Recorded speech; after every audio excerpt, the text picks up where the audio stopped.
Baghdad, Iraq, April 2004. The car bomb detonated at 7:43 in the morning. Staff Sergeant James Hartley felt the blast wave before he heard it. One moment he was walking toward the operations center at Baghdad International Airport, coffee in hand, thinking about the raid they had conducted the night before. The next, he was on his back, ears ringing, watching a column of black smoke rise over the perimeter wall like a signal from hell itself. His third explosion this week. The coffee cup was gone. His uniform was covered in dust. Somewhere nearby, someone was screaming. Hartley pushed himself to his feet and moved toward the smoke on instinct, the way he had been trained to move toward danger for the past decade. Other soldiers were running in the opposite direction. Smart. Sensible. The first bomb was often followed by a second, designed to kill the responders. But Hartley kept moving. He was Delta Force. 10 years in the unit. 3 combat deployments. He had hunted war criminals in the Balkans, chased Al-Qaeda through the frozen mountains of Tora Bora, and helped drag Saddam Hussein from his spider hole just 4 months earlier. He had seen what human beings could do to each other, but Iraq in 2004 was something different, something worse. The insurgency had metastasized into a nightmare that no amount of American firepower could stop. Car bombs, suicide vests, improvised explosive devices buried in the roads. Beheadings broadcast on the internet for the world to watch. Every morning brought fresh atrocities. Every night brought more names added to the casualty lists. Hartley reached the blast site and stopped. The vehicle had detonated at a checkpoint manned by Iraqi police. The police were gone now, not fled, but simply gone, reduced to fragments of bone and cloth scattered across 50 meters of scorched asphalt. A truck that had been waiting in line was burning. Inside, Hartley could see shapes that had once been human beings. He had seen this before. He would see it again. And at the center of it all was a man the Americans could not find. Abu Musab al-Zarqawi. The Jordanian psychopath who had turned Iraq into a slaughterhouse, who filmed himself sawing the heads off American hostages with a knife, who sent suicide bombers into crowds of schoolchildren, who murdered 3,000 Iraqi civilians every single month and called it holy war. $25 million on his head, the most wanted terrorist on earth. And Delta Force, the finest special operations unit in the world, could not catch him. 3,000 miles away, in a converted aircraft hangar in Hereford, England, Sergeant Major David Brennan watched the same explosion on a satellite feed. The image was grainy, delayed by several seconds, but the meaning was clear enough. Another bomb, another failure. Another day in a war that the Americans were losing despite having every advantage that money and technology could provide. Brennan was SAS, 22 years in the regiment. He had fought in the Falklands as a young trooper, freezing in foxholes while Argentine artillery tried to find his position. He had spent years in Northern Ireland, hunting IRA cells through the streets of Belfast and the countryside of South Armagh. He had led operations in Sierra Leone that the British government still refused to acknowledge. He was 51 years old, gray at the temples, a scar on his jaw from a knife fight in Basra during the First Gulf War, and he was watching the Americans drown. The intelligence reports crossing his desk painted a picture of systematic failure. Delta Force was conducting raids almost every night, kicking in doors, rounding up suspects, filling detention centers with men who often turned out to be farmers, shopkeepers, taxi drivers whose only crime was being in the wrong place at the wrong time. They had the best equipment in the world. Night vision that could read a newspaper in total darkness. Helicopters that flew faster than race cars. Rifles that could hit a target at 800 meters. Satellites that could track a single vehicle across an entire country. But they could not find one man. Brennan turned to the young captain beside him. "They're playing whack-a-mole," he said. "Hit a target, move to the next target, hit that one. No pattern recognition, no network analysis. Just brute force." The captain, a lean officer named Ewan, who had joined the regiment after tours in Afghanistan and Iraq with the parachute regiment, studied the screen. "Think they'll ask for help?" Brennan almost laughed. "The Yanks? Ask for help?" He shook his head. "They'd rather lose." Chapter 1. The Machine Breaks. For Staff Sergeant Hartley, the turning point came on a sweltering night in June 2004. Delta had received intelligence that Zarqawi himself was meeting with lieutenants in a house on the outskirts of Baghdad. Good intelligence. Solid intelligence. A source inside the insurgent network, had provided the address, the time, even the number of guards. This was the opportunity they had been waiting for. The target package went up the chain of command. Approval came within hours. Hartley's team was briefed at 1800 hours and launched at 0130. They hit the house at 0200 hours. The approach was textbook. Helicopters dropped them 300 meters from the target. They moved through the darkness in a staggered column, night vision turning the world into shades of green and black. At the perimeter wall, the breacher placed his charge. 3, 2, 1. The wall came down. Hartley's team flowed through the gap like water through a burst dam. Breacher on the door, flashbang through the window. Four-man stack entering the building with rifles up and eyes scanning. The first room was clear. The second room was clear.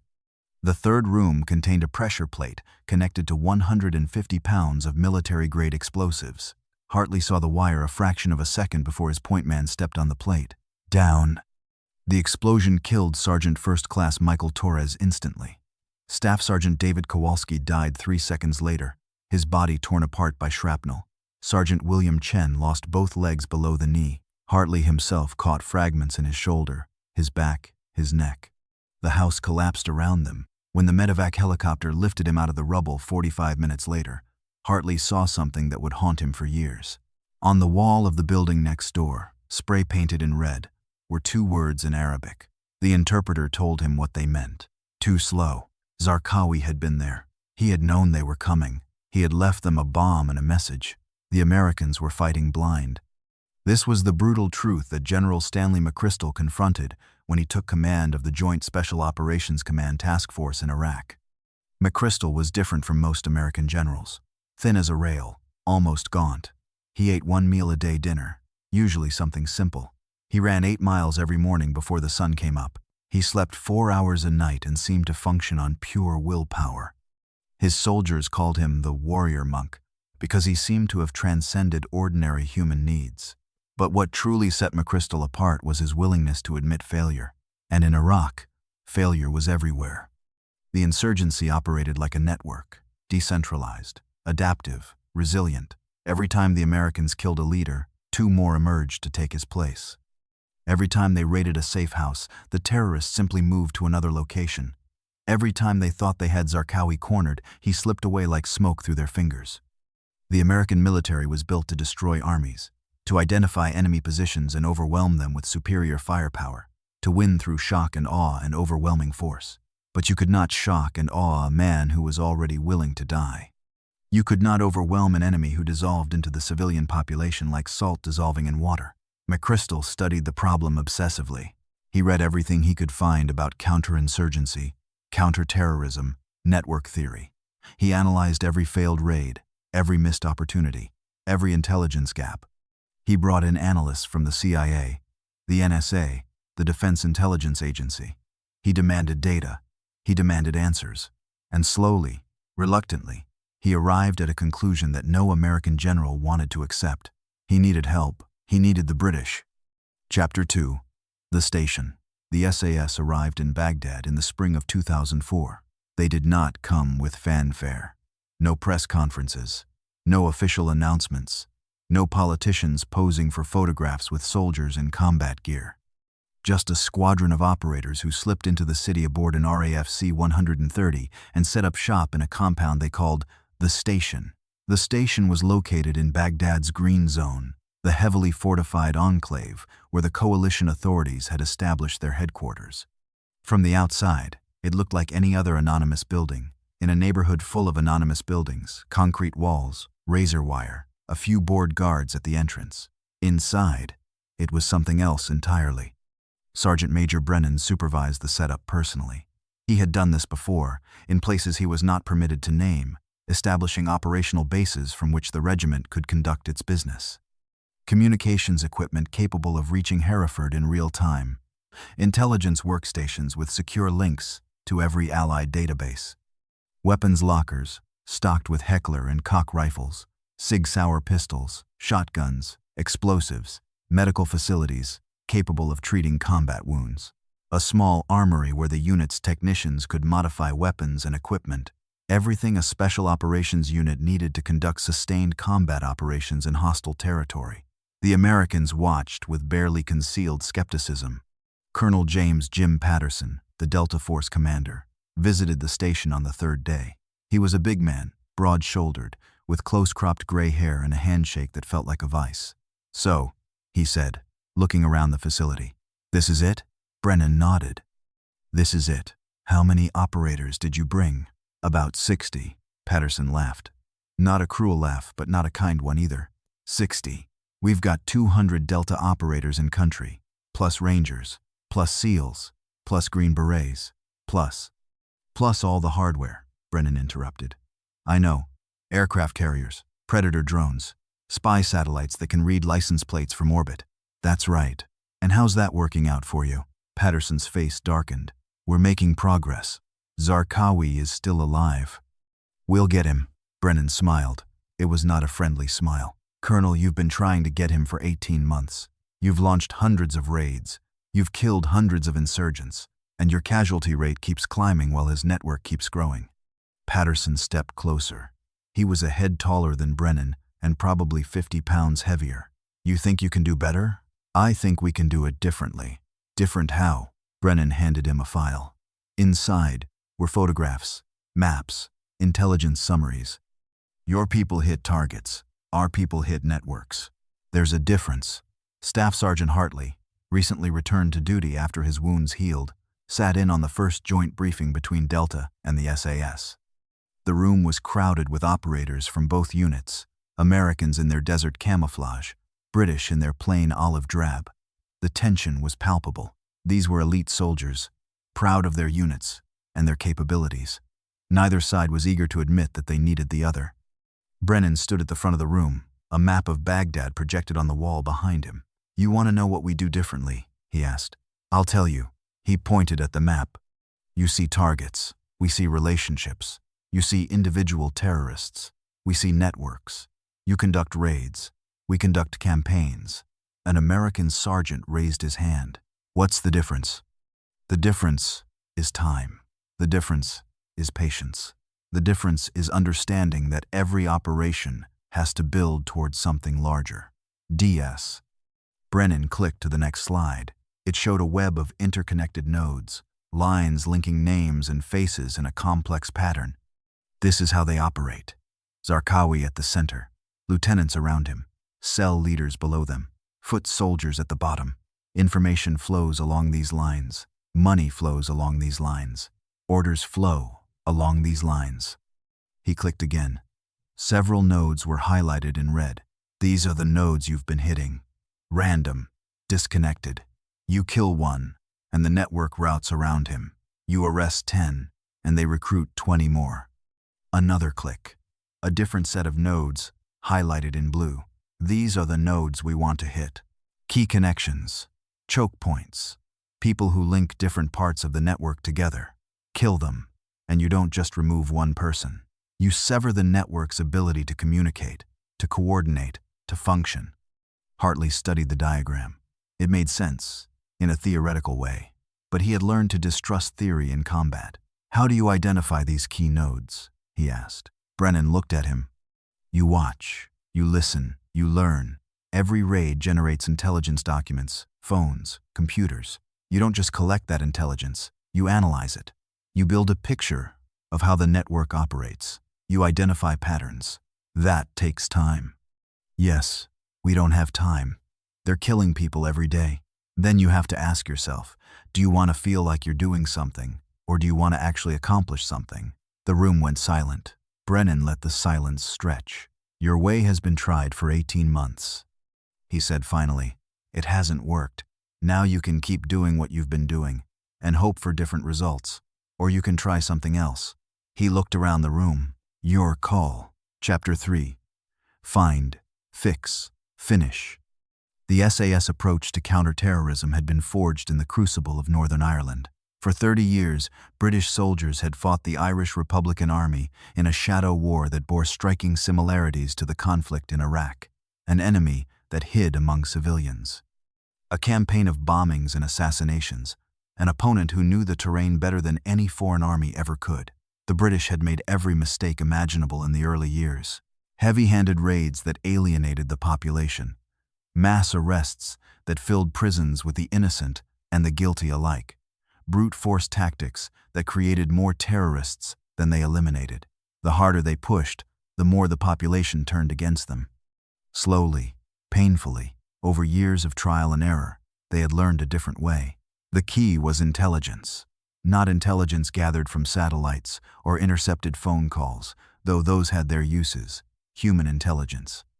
Information cultivated through patient relationship building with sources who had access to the enemy's inner circles.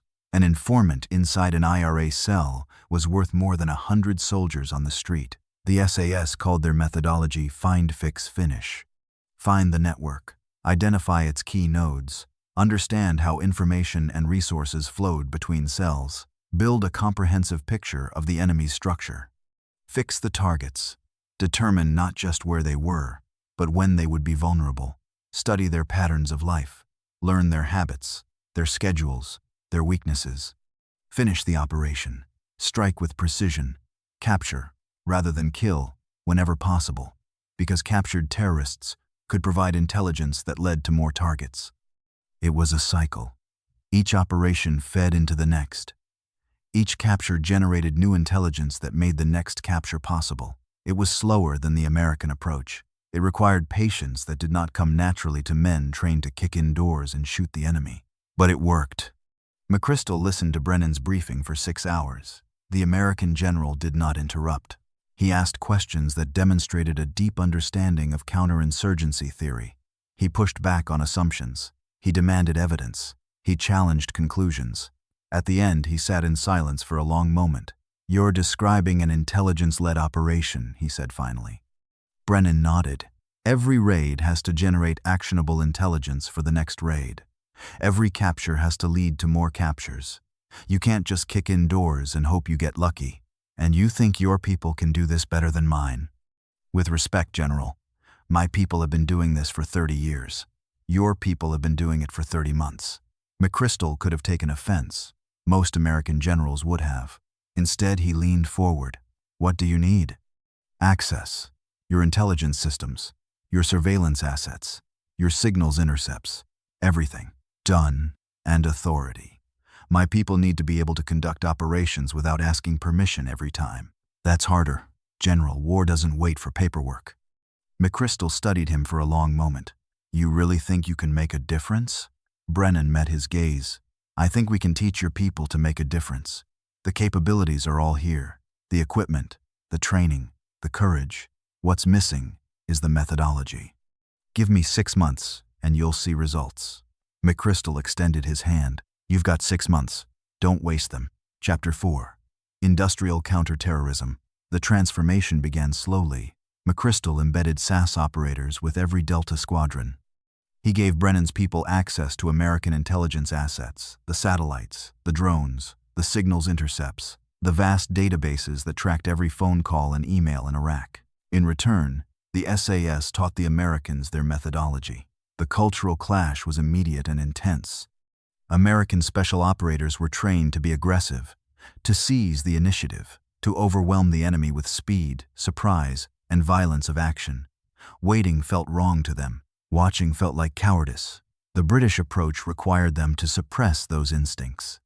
You're asking us to sit on our hands while terrorists plant bombs, one Delta sergeant complained during a joint training session. Brennan shook his head. I'm asking you to gather intelligence while terrorists reveal their networks. There's a difference. People are dying while we watch. People will keep dying if we don't. You've been running raids for 2 years. Has it stopped the bombings? The sergeant had no answer. We're not abandoning the fight, Brennan continued. We're fighting smarter. Every day we watch a target, we learn more about his network. Every associate we identify is a future target. Every pattern we recognize is a vulnerability we can exploit. He pointed at a whiteboard covered with names and connecting lines. You see this? This is what 3 days of surveillance produced. 1 target became 7. 7 will become 20. 20 will become 100. That's how you defeat a network. Not by swatting flies, but by finding the nest. Slowly, reluctantly, the Americans began to adapt. Find, Fix, Finish became the mantra of the Joint Task Force. But McChrystal added something uniquely American to the equation: scale. The British had developed their techniques for operations involving dozens of targets over months or years. Patient, methodical work that ground down insurgent networks through sustained pressure. McChrystal wanted to apply the same principles to operations involving thousands of targets over weeks. He called it industrial counterterrorism. The concept was simple in theory, brutally difficult in practice. Every night, the task force would launch multiple simultaneous raids across Baghdad. Every raid would be designed not just to eliminate a target, but to capture intelligence, documents, phones, computers that would identify the next target. The intelligence would be processed immediately by analysts working around the clock in the fusion cell. Within hours, sometimes within minutes, they would have new targets. And the cycle would repeat, night after night, week after week, month after month. The insurgency had shown that it could regenerate faster than the Americans could destroy it. McChrystal intended to prove that the opposite was also possible, that if you hit them hard enough, fast enough, systematically enough, you could destroy them faster than they could replace their losses. Hartley's first joint operation with the SAS came in September 2005. The target was a mid-level Al-Qaeda facilitator who operated out of a garage in a neighborhood called Adamiyah. American intelligence had identified him 3 weeks earlier. The plan was straightforward. Hit the garage at 0200 hours, grab the target, extract. Brennan vetoed the operation. "Your intelligence is 3 weeks old," he said. The target could have moved. He could have set up countermeasures. "You're walking into the unknown." Hartley bristled. "So what do you suggest? We wait until he builds another car bomb? I suggest we watch him." The SAS put the garage under surveillance for 72 hours. They used a combination of methods. A 2-man observation post in a building across the street, disguised as construction workers. A vehicle parked down the block with a long-range camera, electronic intercepts of mobile phone traffic in the area. They photographed everyone who entered and left. They tracked the target's movements. They identified his associates, his suppliers, his couriers. They built a pattern of life. By the time they launched the raid, they had not 1 target but 7. The operation took 14 minutes. All 7 targets were captured alive. The intelligence recovered from the garage 3 mobile phones, a laptop computer, financial records. A hand-drawn map of an American supply route led to 19 additional raids over the following week. Hartley stood in the rubble of the garage, watching SAS operators catalog evidence with the methodical precision of crime scene investigators. "How did you know there would be 7 of them?" he asked Brennan. "We didn't know. We learned." Brennan handed him a photograph. It showed the garage entrance, time-stamped from 3 days earlier. "See this man? He arrived every day at the same time. See this one? He only came at night. See this one? He never went inside, just dropped off packages and left." Hartley studied the photograph. The faces meant nothing to him. "What's the point?" "The point is that every network has a structure, a rhythm, a pattern. Find the pattern, and you can predict how it will behave. Predict how it will behave, and you can destroy it." Brennan took the photograph back. "Your people have been fighting symptoms. We're going to fight the disease." Chapter 5. The Hunt for Zarqawi. Abu Musab al-Zarqawi remained the ultimate target. Every raid, every capture, every piece of intelligence brought the task force closer to the man who had become the face of the insurgency. But Zarqawi was paranoid, disciplined, and surrounded by concentric rings of security that had foiled every previous attempt to locate him. The Americans had tried electronic surveillance. They had tried satellites. They had tried informants. They had offered $25 million for information leading to his capture or death. Nothing worked. Zarqawi changed locations constantly, never staying in one place more than a few hours. He communicated through human couriers rather than phones or computers. He never followed patterns that could be analyzed or predicted. He was, in the parlance of the intelligence community, a hard target. The SAS approached the problem differently. Instead of searching for Zarqawi directly, they searched for the people around him, his spiritual advisor, his media coordinator, his bomb makers, his financiers, the men who enabled his operations. The theory was simple. Zarqawi could hide himself, but he could not hide everyone he needed to operate. Find enough nodes in his network, and eventually, one of them would lead to the center. It was painstaking work. For months, the SAS and Delta conducted joint operations against mid-level targets. slowly working their way up the chain of command. Each capture generated intelligence that led to the next capture. Each raid brought them closer to the inner circle. In February 2004, they came within minutes of getting Zarqawi himself. An SAS team assaulted a house in Baghdad where intelligence indicated he was meeting with lieutenants. After forcing entry, they discovered a booby trap, an IED rigged to the door of the room where Zarqawi had been minutes earlier. They withdrew. The intelligence recovered from the house confirmed that Zarqawi had escaped by seconds. He was close. He was always close. But he kept slipping away. Chapter 6. Operation Larchwood. In April 2006, B Squadron of the SAS launched Operation Larchwood 4. The target was a farmhouse in Yusufia, a town in the area south of Baghdad that American soldiers called the Triangle of Death. The name was earned. More American soldiers had died in this stretch of territory than almost anywhere else in Iraq. The insurgents controlled it like a fortress. Intelligence suggested that a mid-level Al-Qaeda media operative, a man the analysts called Abu Atiyah, was using the farmhouse as a base of operations. He was responsible for producing the propaganda videos that Al-Qaeda used to recruit foreign fighters and terrorize the Iraqi population. Not a high-value target. Not Zarqawi. Not even one of his top lieutenants. But the SAS had learned that you did not get to the top of a network by starting at the top. You started at the middle. You worked your way up. The operation was planned by Captain Ewan, the young officer who had been Brennan's protege since the early days of Task Force Black. Ewan was 28 years old, a former parachute regiment officer who had passed SAS selection on his first attempt. He had already led dozens of raids in Iraq. This one, he sensed, was different. The pattern of activity around this farmhouse suggests something more than a media cell. He told Brennan during the planning phase. Too many visitors. Too much security. There's something else going on. Such as? I don't know. But I intend to find out. The assault team would be inserted by Puma helicopter, moving through the orchards that surrounded the farmhouse to approach from multiple directions simultaneously. The British paratroopers of the Special Forces Support Group would provide a cordon to prevent escape. Delta Force offered to provide additional support. Ewan politely declined. "This is a surgical operation," he said. "Too many people and we lose the element of surprise." The raid went perfectly. At 0300 hours, the helicopters touched down in a field 500 meters from the target. The assault teams moved through the orchards in total silence. Night vision, turning the world green. At 0322, they breached the farmhouse. Within minutes, the SAS had secured the building and captured the media operative along with 4 associates. One insurgent attempted to flee and was shot by a paratrooper manning the cordon. More importantly, they recovered computers, phones, and documents that contained a treasure trove of intelligence. Among the recovered materials were videos, unreleased propaganda recordings featuring Zarqawi himself. The analysts realized immediately what they had. These videos showed Zarqawi in locations that could be identified. They showed him with associates who could be tracked.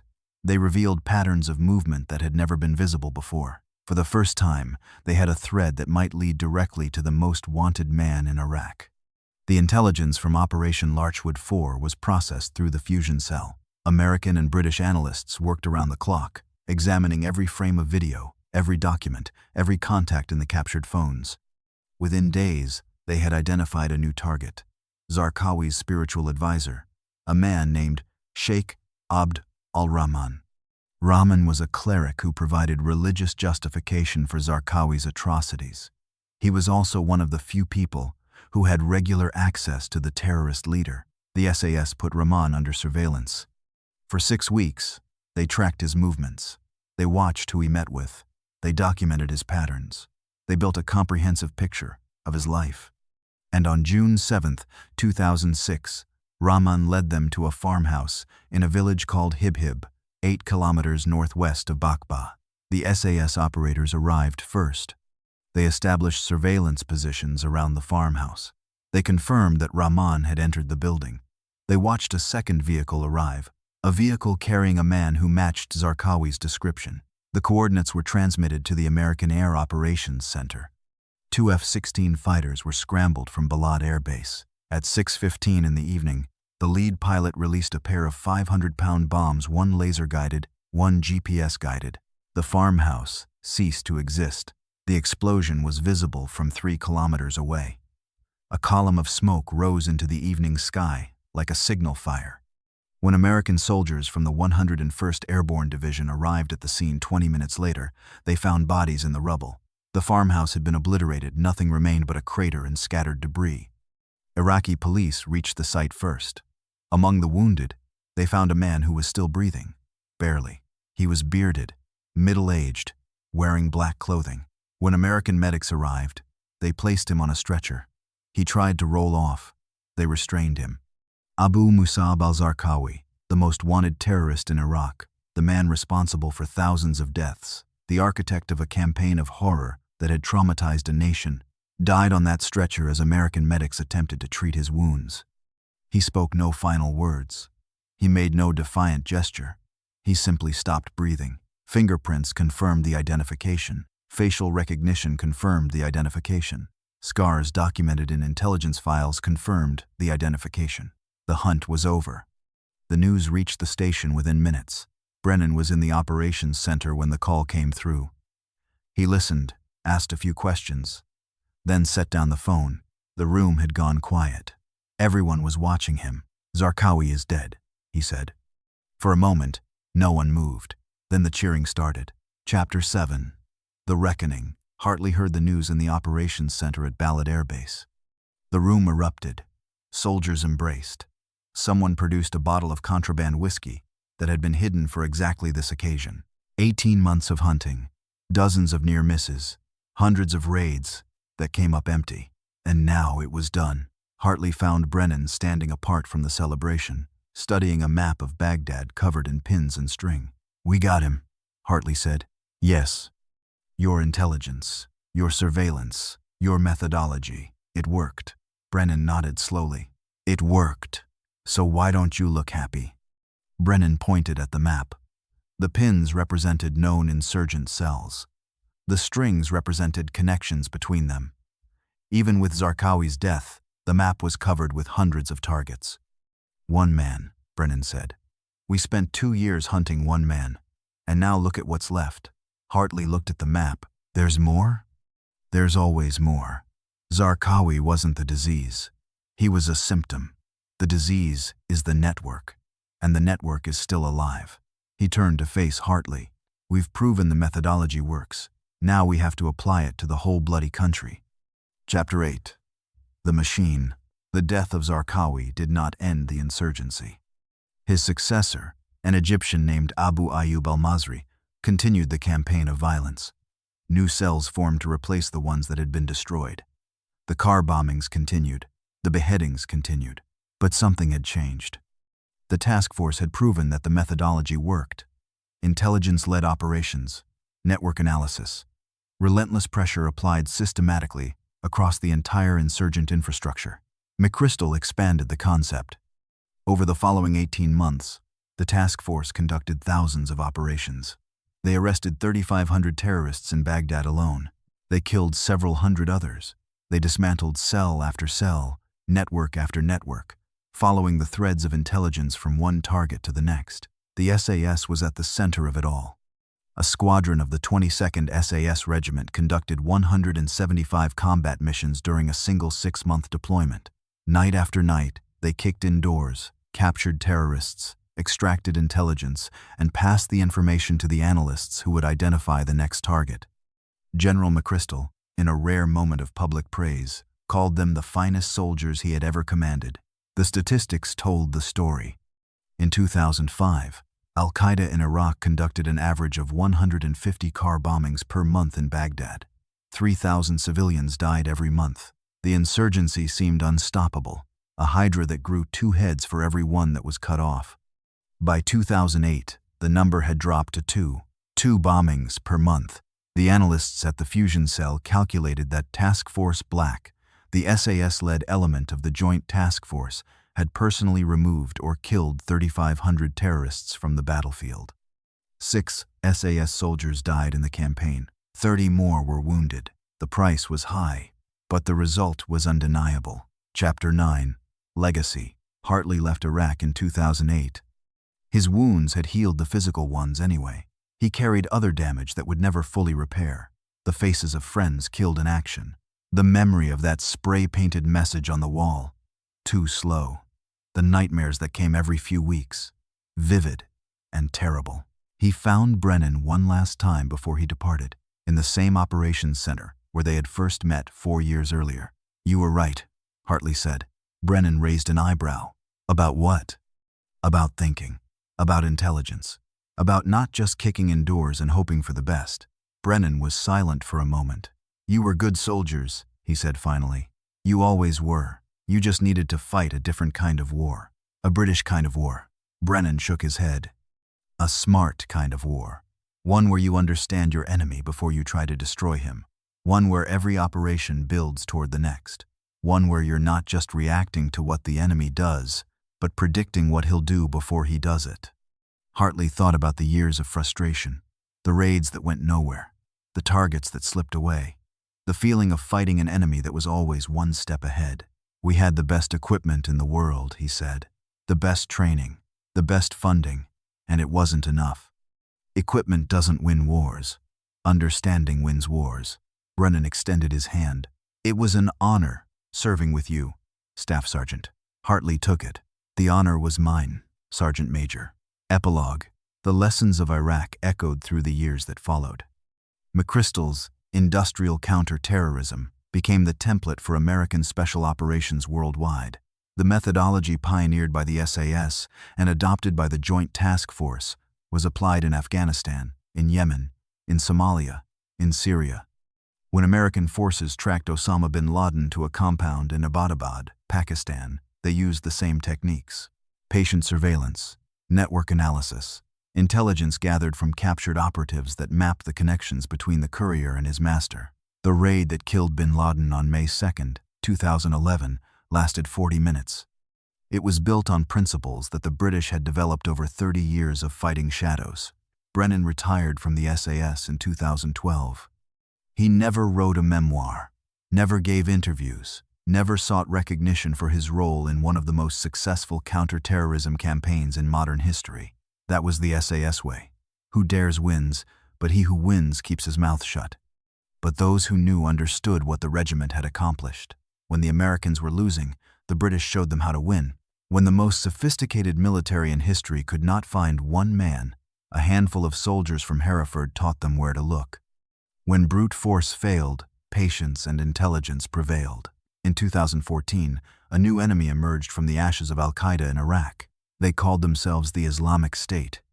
They were led by men who had survived the Task Force Black campaign, who had learned from their predecessors' mistakes, who had rebuilt their networks in the chaos of the Syrian civil war. They swept across Syria and Iraq, capturing cities, massacring civilians, declaring a caliphate that stretched across 2 countries. American and British special forces returned to the region. This time, there was no debate about methodology, no skepticism about intelligence-led operations, no resistance to the find, fix, finish approach. The lessons had been learned. The price had been paid. In an operations center in northern Iraq, a new generation of American and British operators worked side by side, planning raids against Islamic State targets. The technology had advanced: better drones, faster communications, more sophisticated analysis tools, but the methodology remained the same. Find the network, fix the targets, finish the operation, repeat. A young Delta Force sergeant approached an older SAS warrant officer during a break in the planning cycle. "I heard you guys saved our asses back in the day," the American said. The Brit smiled. He was in his late 30s now, a veteran of campaigns in Afghanistan, Iraq, Libya, Syria. His face bore the weathered look of a man who had spent too many years in harsh places. "We taught you how to think. You did the rest yourselves." "Same thing, isn't it?" The warrant officer considered this. "Maybe. Maybe that's the point. We showed you a different way to fight. You took it and made it your own. That's how it should work between allies." He turned back to the intelligence display, where a web of connections linked target to target to target. "The enemy changes," he said. "The names change. The flags change. But the methodology stays the same. Find the network. Understand the network. Destroy the network." Somewhere in that web was the next leader, the next threat, the next enemy who thought he could hide in the shadows. He was wrong. They would find him. They always did. That was the legacy of Task Force Black. That was what the British had taught the Americans in the blood-soaked streets of Baghdad. Not just how to fight, how to win.